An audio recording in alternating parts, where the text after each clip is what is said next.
A man was working on the assembly line when suddenly the equipment hatch jammed shut. A pallet was blocking the doorway.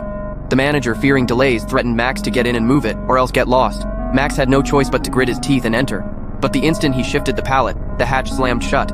His co-workers rushed to rescue him in panic, but it was too late. The chamber was filled with lethal radiation. When the robot finally dragged him out, doctors immediately declared he had only 5 days left to live. When the boss arrived, seeing Max barely clinging to life, he refused to pay for treatment and ordered the manager to dump him out immediately. That way it wouldn't count as a workplace injury. In the end, the robot gave him only a bottle of painkillers to barely sustain his bodily functions, so he wouldn't completely collapse before dying. Max dragged his weakened body home, encountering a friend along the way. He recounted the entire ordeal. Now only the omnipotent medical pod in Elysium space could save him.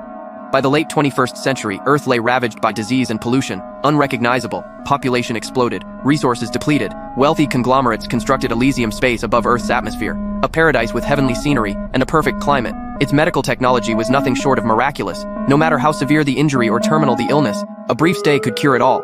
The poor were left to eke out a miserable existence on Earth. Countless destitute dreamt of immigrating to Elysium space to start anew, but the tickets were absurdly expensive, beyond the reach of ordinary people for a lifetime. Thus, the terminally ill resorted to desperate measures, illegal immigration. This was Max's only way out.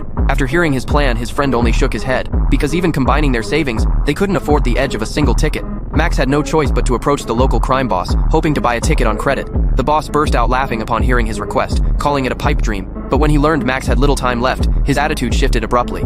It turned out the boss needed someone desperate to kidnap a tycoon from Elysium and extract his bank passwords via a custom neural interface.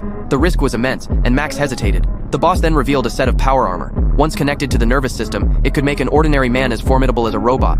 Max knew he had no choice, and agreed, but demanded one condition. The target must be switched to that boss who stood by and did nothing. For the crime boss, either target meant profit, and he readily agreed. Soon Max lay on the operating table,